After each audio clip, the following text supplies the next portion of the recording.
et bienvenue à notre café entre mamans pieuvres. Mon nom est Laetitia et nous avons aujourd'hui Chanie Lapointe, sexologue spécialisée en périnatalité et petite enfance. Merci beaucoup, Chanie, d'être avec nous aujourd'hui. Bien, merci de l'invitation. Bien, ça me fait vraiment plaisir. Écoute, une sexologue, je savais c'était quoi, mais sexologue spécialisée en petite enfance et périnatalité, je ne connaissais pas ça. Donc, pourquoi tu ne commences pas par nous expliquer un petit peu c'est quoi le rôle d'une sexologue dans la périnatalité? Bien, certainement, avec plaisir. Mais oui, bien, en fait, tu sais, la sexologie, bien, tu le sais, mais peut-être qu'il y en a qui ne le savent pas, fait que je vais spécifier. Bien, tu sais, l'idée, c'est de soutenir et accompagner les couples ou les personnes ou les familles qui veulent aller vers un mieux-être, soit sexuel ou relationnel. Fait que, tu sais, l'idée, c'est ça. Puis, tu sais, tout le monde, tous les sexologues ont chacun leur pratique, leur façon de faire et tout ça. Et puis, ben, il y en a qui se spécialisent dans toutes sortes de choses. Moi, j'ai décidé d'aller en périnatalité petite enfance parce que je trouve qu'il y a tellement de choses à savoir, il y a tellement de tabous aussi, il y a tellement de choses qu'on n'ose pas parler. Fait que là, moi, je me disais, non, ça, je trouve ça trop important. Puis moi-même, quand j'ai vécu ma grossesse, mon accouchement, j'ai vraiment adoré en apprendre plus sur mon corps, sur le bébé à venir et tout ça. Puis je me suis dit, non, mais il faut que je partage tout ce savoir-là. Fait que c'est toutes les raisons qui m'ont amenée là. Puis la périnatalité, mais c'est à partir du désir d'enfant, fait qu'à partir du moment que ça tente d'en avoir, jusqu'à la fin de l'allaitement, pour ceux et celles qui décident d'allaiter. Fait que dans le fond, ça va dans toute cette période-là. Puis la petite enfance, c'est de 0,5 ans. Fait que, tu sais, il y a de la sexualité par rapport à tout ça, tu sais, comme les difficultés au niveau de la conception. Des fois, c'est, tu sais, les désirs d'enfants qui ne sont pas timés, si on peut dire, ils n'arrivent pas en même temps chez les deux partenaires. Après ça, ben, la sexualité pendant la grossesse, c'est pas toujours évident, on ne sait pas toujours quoi faire, on ne veut pas faire mal au bébé. Il y a beaucoup de démystification à faire à ce niveau-là. Vraiment. Après ça, l'accouchement, comment ça se passe? Comment est-ce qu'on peut favoriser un meilleur accouchement? Comment que ça peut bien se passer pour nous selon ce qu'on veut, selon nos valeurs? Puis après, ben, la période postnatale, mon Dieu, quel tourbillon d'hormones et toutes sortes de choses qui se passent. Donc, il y a vraiment beaucoup de choses à explorer à ce niveau-là. Et puis, ben, les bébés, à partir de la naissance, vivent une sexualité, même si ce n'est pas quelque chose qu'on aborde souvent, mais c'est vraiment quelque chose qui est là. Fait que comme parents, comme on est les premières personnes qui vont éduquer notre enfant avec la sexualité, c'est important d'avoir en tête puis d'avoir des informations de plus pour pouvoir les accompagner là-dedans. Être bien outillé, je pense aussi. Puis, oui, c'est ça. Tu as mentionné là, tabou tantôt, puis c'est vraiment venu résonner parce que justement, on n'en parle pas assez. C'est drôle, c'est après ma grossesse que là, tu sais, en secret, tu parles à une autre maman, là, peut-être avec des enfants plus vieux, puis tu dis, le couple, c'est difficile, puis je comprends pas. Puis là, tout d'un coup, tu réalises que ben, c'est la même réalité pour tout le monde. Oui. Mais c'est la même réalité pour tout le monde. Pourquoi qu'on n'en parle pas? Puis peut-être que si on en parlerait, on serait plus préparé à vivre ça. On serait plus, on s'y attendrait peut-être un peu parce qu'on a beau bien lire tous les livres sur l'accouchement, la grossesse, le postpartum, mais je pense qu'on n'est pas vraiment préparé à la montagne d'émotions et d'hormones qu'une maman va vivre, puis surtout avec des jumeaux. C'est pas facile. C'est pas facile. Non, effectivement, il y a vraiment un gros défi qui est là. Puis, tu sais, déjà, juste d'en être conscient, ça fait déjà comme, OK, la pression peut diminuer, là. Et en tout cas, on pourra en reparler un peu plus, mais effectivement, il y a vraiment beaucoup de tabous. Puis, juste d'en parler plus, ça va ouvrir un autre monde de possibilités. Effectivement. Bien, parlant d'en parler plus. Alors, Maman Pia va approcher sa communauté de mamans de jumeaux et triplets pour leur demander leurs questions par rapport au par rapport à la nouvelle dynamique du couple et des jumeaux et des triplets. Donc, quand tu que, bon, on va peut-être passer à travers les questions, puis tu peux peut-être nous éclairer un petit peu par rapport à certains sujets qui reviennent souvent. Bon, allons-y. Alors, la première, c'est une grossesse gémellaire est automatiquement une grossesse à risque. Maintenant, est-ce qu'il y aurait plus de risques reliés à les relations sexuelles durant la grossesse? Est-ce qu'on irait proscrire, juste en général, la relation sexuelle pour une maman enceinte de jumeaux ou triplets? Mais c'est vraiment une bonne question parce que honnêtement, là, quand je me suis préparée pour l'entrevue, c'est une des choses qu'on lit vraiment beaucoup sur Internet. Tu sais, avoir des informations sur les personnes enceintes de jumeaux triplés, c'est super difficile. Puis souvent, les petites informations que tu trouves, tu finis par juste c'est une grossesse à risque, donc voilà, tu sais, c'est comme parti dans une case, puis arrange-toi avec ça. Mais non, la réalité est tout autre, heureusement, parce que, tu sais, le bébé, le fait que tu es enceinte, c'est né d'un projet d'amour, c'était un projet de couple. Fait que, tu sais, est-ce que pendant la grossesse, tout le monde ne veut pas avoir de sexualité? Non. C'est pas parce que tu es enceinte de jumeaux de triplé que c'est ton cas. Donc, non. Fait que c'est sûr que quand on se pose la question, la première personne à qui en parler, c'est évidemment notre médecin. Okay. Je ne peux pas dire sage-femme, hein, parce que souvent, les personnes, tu sais, c'est une grossesse à risque. Donc, automatiquement, c'est un médecin qui va.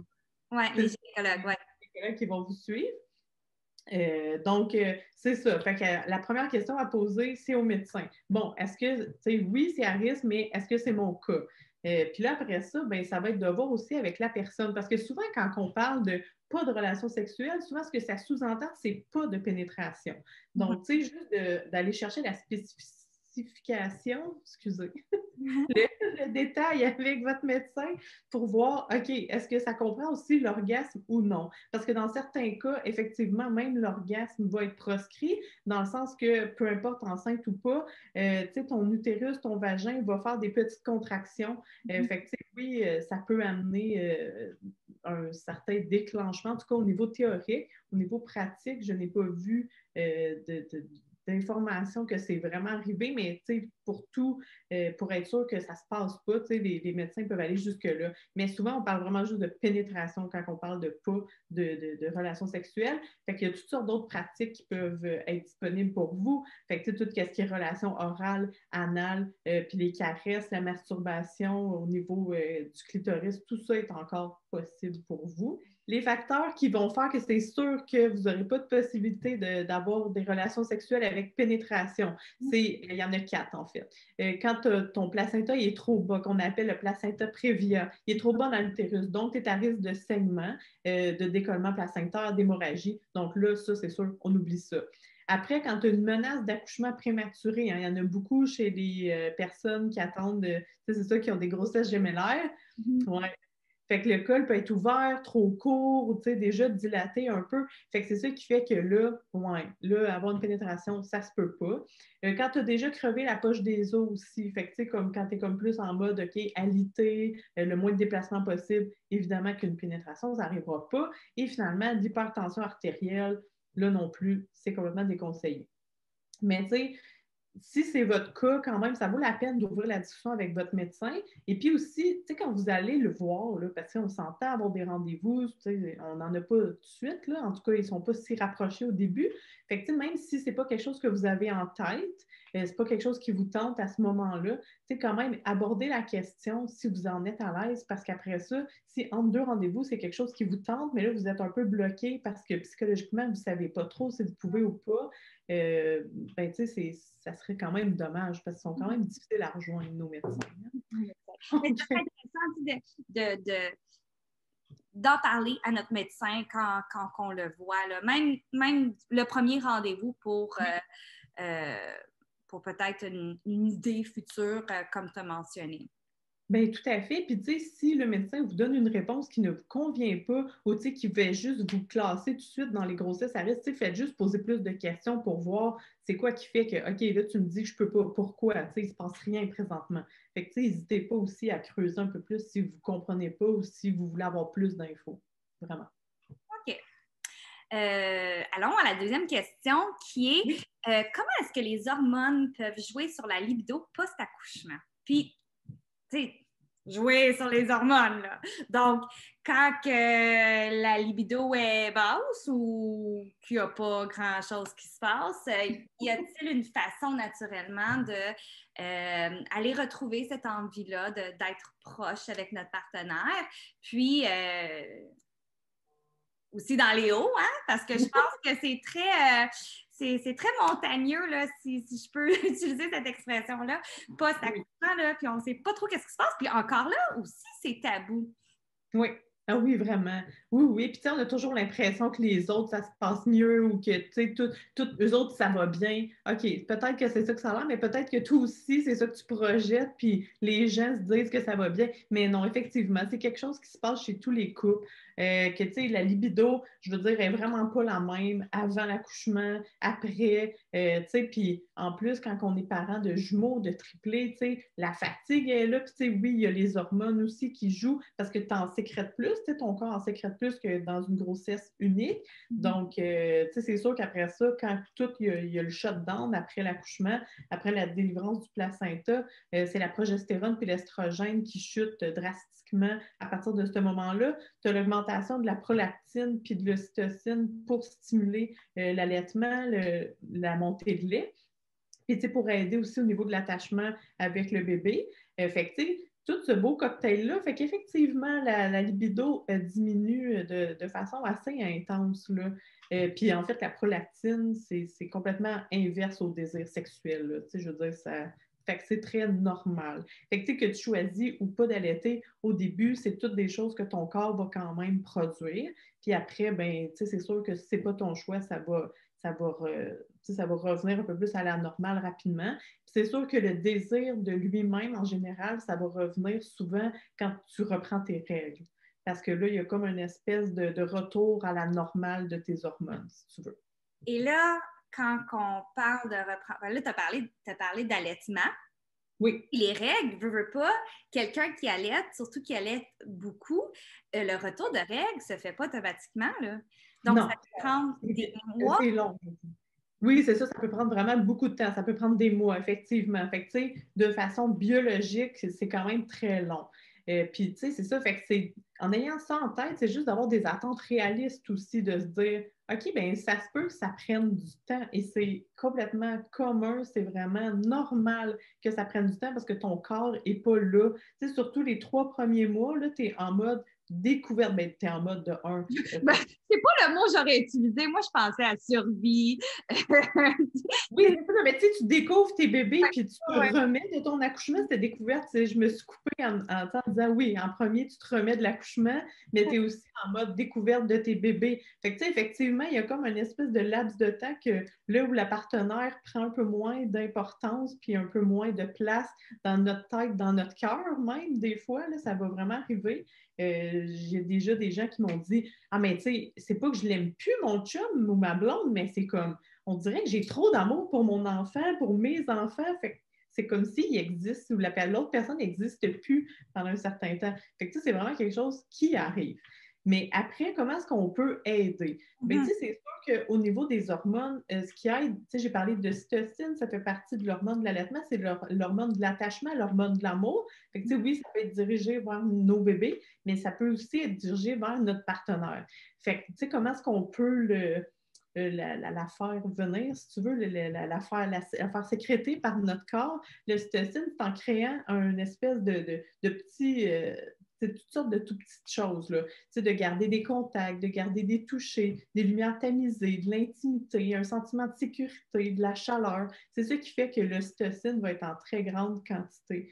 Puis quand on allaite, ça, c'est vraiment, toutes les façons de faire pour la faire venir. Fait tu sais, c'est ça, c'est pas obligé d'être des grosses affaires. On le sait, surtout au début, en postpartum, on n'a pas de temps, là, je veux dire, surtout avec des bébés multiples, il y a tellement de choses, il y a tellement de tâches, il y a tellement, tu sais, les bébés ne sont pas tous timés pour tous les besoins.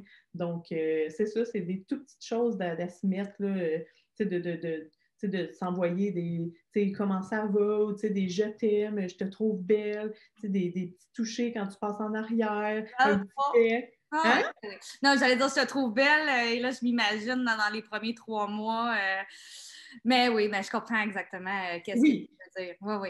oui, c'est ça. Après ça, comment on le reçoit, c'est une autre histoire. Mais l'autre personne, tu sais, si c'est vraiment senti aussi, tu sais, si tu le sens que c'est pas vrai, non, dis pas Ah. ça vaut pas la peine. Mais, mais oui, ça peut être toutes des petites choses qui font du bien. Et là, tu as parlé beaucoup que pour une femme qui allaite, l'oxytocine est très présente. Bon, elle se produit énormément. Et là, disons qu'une maman qui allaite pas, parce qu'on s'entend qu'avec des jumeaux ou des triplets, peut-être l'allaitement est vraiment pas dans l'équation.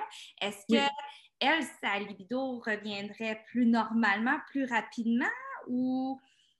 Bien, c'est sûr que c'est ça, comme je disais tantôt, tu sais, quand la personne ne choisit pas d'allaiter, la prolactine va diminuer. Fait que oui, ça se peut très bien que la libido revienne plus rapidement. Tu sais, avec sa partenaire, tu sais, d'utiliser, tu sais, tu sais, des petits moments d'intimité, des contacts, les caresses, les petites attentions, tu sais, qui font que tu gardes un petit lien aussi. Puis, tu sais, tu te sens pas juste deux parents, mais ah oui, c'est vrai, on a comme un petit lien autre aussi.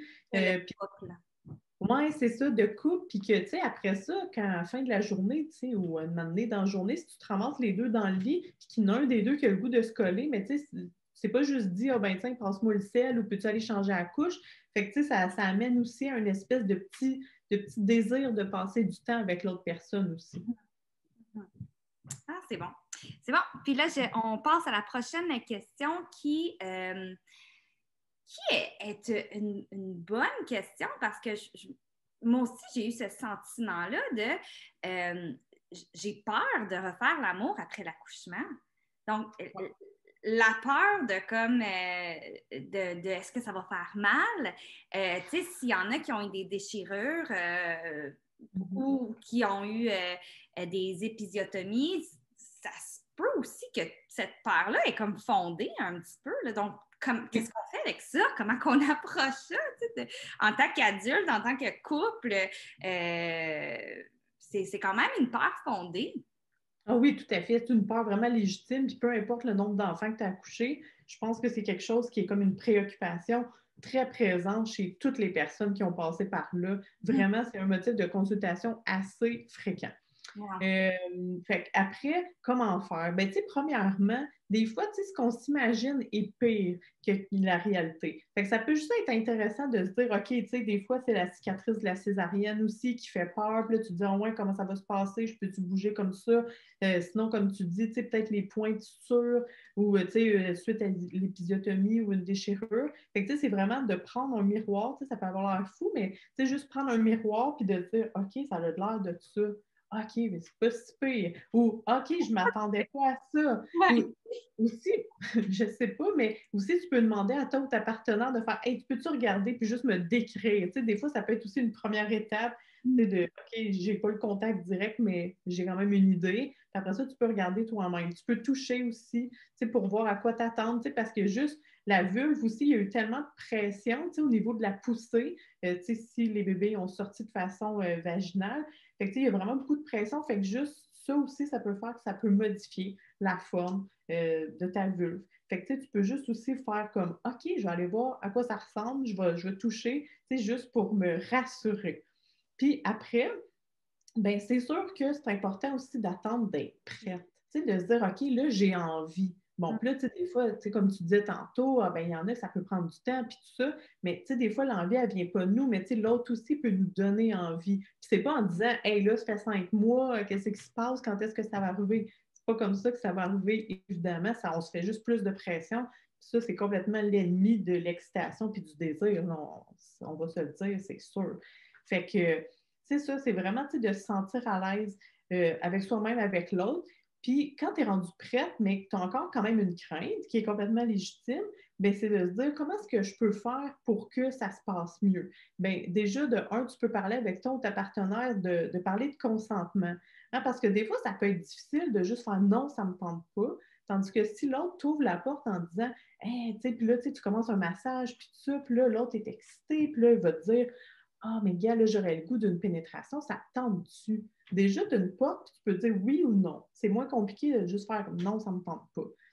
C'est fou, hein, parce qu'on dirait que quand ça fait 5-10 ans que tu es avec quelqu'un, le consentement passe par la porte, puis c'est comme sous-entendu que, ben oui, oui, mais c'est pas fou.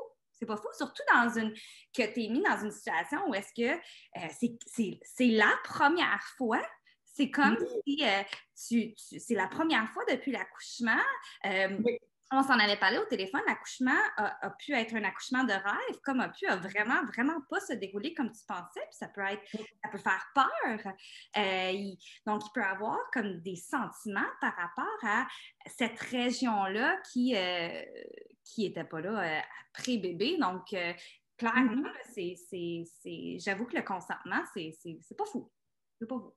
Non, Non, vraiment, puis c'est comme tu dis, hein, c'est vrai qu'on prend pour acquis, puis on est toutes comme ça là, en général, là, mais il faut vraiment, je trouve que c'est important de se conscientiser, surtout c'est ça après, ben, je pense qu'en général, c'est toujours bon, là, le consentement, mais c'est juste suite à des gros événements de cet ordre-là, ça peut vraiment être très bénéfique pour la confiance des deux personnes aussi. Là. Comme ça, l'autre est sûr que la personne qui n'a pas accouché est sûre que l'autre, ça va y tenter, puis la personne qui a accouché va se sentir en confiance, puis pris en compte aussi dans ce désir-là. Fait que Ouais, ça, c'est intéressant. Puis ouais. aussi, mais tu peux déjà commencer à faire des tentatives de pénétration par toi-même, si tu as des jeux sexuels ou juste avec les doigts. Puis, comme ça peut rassurer puis faire OK, mettons comme un doigt, ça rentre, deux doigts, ça rentre. C'est pas si pire, OK. Fait que, de faire une espèce de désensibilisation à ce niveau-là. Ou sinon, quand tu es prête d'aller avec l'autre, mais c'est de pouvoir commencer mollo, premièrement, de se dire, OK, on va y aller lentement. Puis tu peux prendre aussi une position qui fait que c'est toi, comme personne qui a accouché, qui va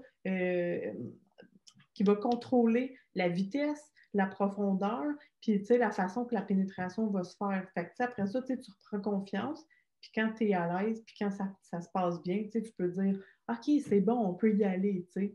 Fait que d'y aller un petit pas à la fois, puis d'y aller, c'est ça, à son OK. rythme, puis d'être dans la communication avec l'autre, c'est vraiment super important. Donc là, on parle beaucoup de relations sexuelles, mais on peut aussi aller voir une sexologue pour tout ce qui est relationnel. Et Oui, je pense que, étant parent de jumeaux, le côté relationnel, le côté couple est un sujet encore là non seulement tabou, mais assez important par contre parce que mhm. je pense qu'on lisait ensemble des statistiques qui démontraient que les parents de multiples, que ce soit des jumeaux, triplets ou plus, ont plus de chances de séparation. Puis ça fait quand même peur. Puis je me souviens moi-même, là, quand je lisais justement les livres, je me disais, non, nous, on est un couple fort, ça ne nous arrivera pas. Mais pourtant, les coquilles, les défis de la parentalité en double ou en triple sont très, très, très présents. Oui. Ah non, tout à fait. C'est une peur qui est complètement légitime parce que c'est une réalité. Puis, oui, c'est ça. J'ai trouvé une étude là, qui disait que, dans le fond, dans la première année de vie des enfants, là, de jumeaux ou triplés ou plus, c'est le tiers des couples qui vont se séparer. Puis, tandis que chez les grossesses uniques, c'est un peu moins qu'un quart des couples qui vont se séparer. Donc, tu sais, il y a vraiment une différence marquée à ce niveau-là. Puis le facteur qui faisait qu'il y avait séparation qui était rapporté par l'étude, c'est vraiment les soucis d'ordre financier. Fait que, tu sais, il y a vraiment, tu sais, c'est ça, c'est qu'il y a vraiment une réalité. C'est vraiment là, il y a vraiment, les difficultés sont multipliées. Tu sais, puis on peut juste commencer par le choc, hein, l'annonce de la grossesse multiple, c'est déjà quelque chose, là. Puis, tu sais, j'ai déjà entendu, j'ai déjà vu des personnes qui étaient en choc post-traumatique de ça, même après l'accouchement, là. Tu sais, parce qu'on peut penser une première grossesse, ça peut déjà faire un peu peur. Mais quand tu en as déjà un, deux, trois, puis tu dis, OK, un petit dernier, puis finalement, mais c'est deux, trois derniers, ben, tu sais, c'est un autre niveau d'adaptation, disons. Mhm. Puis, tu sais, c'est ça, après ça, on en parlait, là, tu sais, il y a toute la fatigue. Il y a aussi le sentiment d'isolement, parce que là, bon, tout le monde est un peu confiné, puis tout le monde est pris chez eux, mais quand la vie est à son cours normal, là, les parents de jumeaux et de triplés, c'est toute une épopée sortir, là. Fait que, tu sais, tu peux te sentir comme pris chez vous, ou, tu sais, t'attends que les autres puissent venir te voir, mais c'est pas Donc, toujours... oui, puis il y a beaucoup une incompréhension de comme des parents qui vont dire ah ben oui, ben moi j'ai deux enfants rapprochés, je comprends. Non, tu comprends pas. Ouais. Euh, c'est de là l'importance de retrouver des personnes, des parents qui sont passés par là, parce que déjà, parents de jumeaux, c'est assez exceptionnel, mais parents de triplets, c'est encore plus rare. Puis, Oui. par chance, nous en avons plusieurs sur notre groupe de Maman Pieuvre. Mais sur ça, donc, je voulais juste rapporter que s'il y a des problèmes dans le couple ou même juste par prévention, une rencontre, disons, avec une sexologue ou avec toi serait peut-être une bonne idée pour aller préparer à la venue de cette aventure-là, surtout de toute la grossesse à les relations durant la grossesse ou juste la dynamique de couple postpartum. Ça serait peut-être intéressant d'avoir une rencontre avec une sexologue.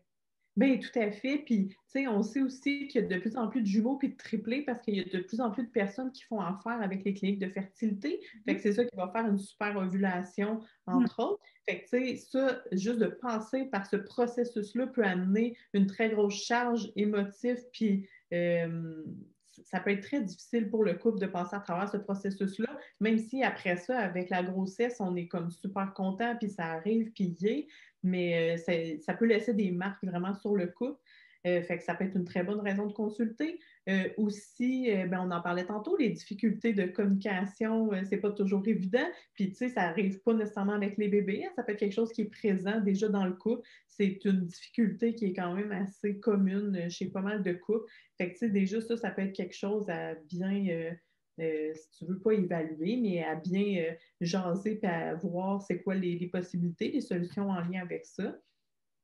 Ben, tu sais, sinon, c'est ça. Oui, tout le reste de soutien, tu sais, juste d'avoir un œil extérieur aussi de quelqu'un qui peut t'aider à te trouver des pistes de solutions, tu sais, qui te convient à toi ou au couple. Parce que ça peut être possible aussi que c'est juste une des personnes qui consulte, comme ça peut être le couple aussi ensemble. Fait que, ouais, ça peut être vraiment des choses vraiment très intéressantes pour éviter la séparation, là, puis pour Mhm. pouvoir aider à avoir un réseau de soutien aussi des personnes. Wow. Mais merci beaucoup, Shani, d'avoir répondu à nos questions, puis d'avoir expliqué un petit peu là, le rôle d'une sexologue, puis peut-être l'importance de consulter quand on est parent de jumeaux et triplets. Sur ce, j'espère que ça vous a plu. Je vais laisser les informations de Shani Lapointe, sexologue en périnatalité et petite enfance, sous cette vidéo. Et je vous souhaite une bonne journée. À la prochaine. Merci encore, Shani, d'être avec nous aujourd'hui. Merci à toi. À bientôt. Bonne journée! Merci.